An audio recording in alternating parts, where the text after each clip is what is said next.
افضل فقے غم تیرا نام کیا خوب ہے نام کیا خوب ہے نام موہا تیرا سننے کے لیے آئی ہے زینب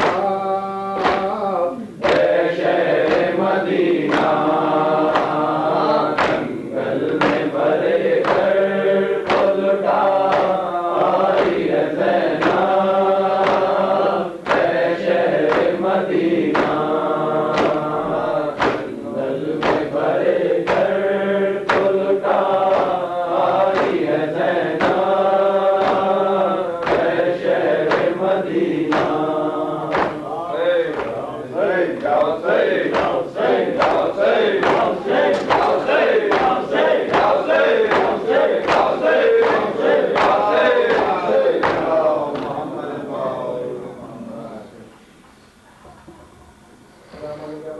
السلام علیکم رسول اللہ السلام علیکم ورحمۃ اللہ وبرکاتہ السلام علیکم یا ابا الفضل عباس ابن علی ورحمۃ اللہ وبرکاتہ السلام علیکم یا غریب الغرباء السلام علیکم یا معین الضعفاء والفقراء السلام علیکم شمس الشموس وانس النفوس السلام علیکم ایها المدفون بالغدوس السلام علیکم وغس الشیعة والزبار في يوم الجزاء السلام علیکم یا سلطان العرب والعجم السلام علیکم یا ابا الحسن علی بن موسیٰ رحمۃ اللہ وبرکاتہ السلام علیکم صاحب العصر والزمان السلام علیکم یا خلیفۃ الرحمن السلام علیکم یا امام الانس والجان السلام علیکم یا مظہر الایمان السلام علیکم شریک القرآن جعلنا من امانک وانصارک ورحمۃ اللہ وبرکاتہ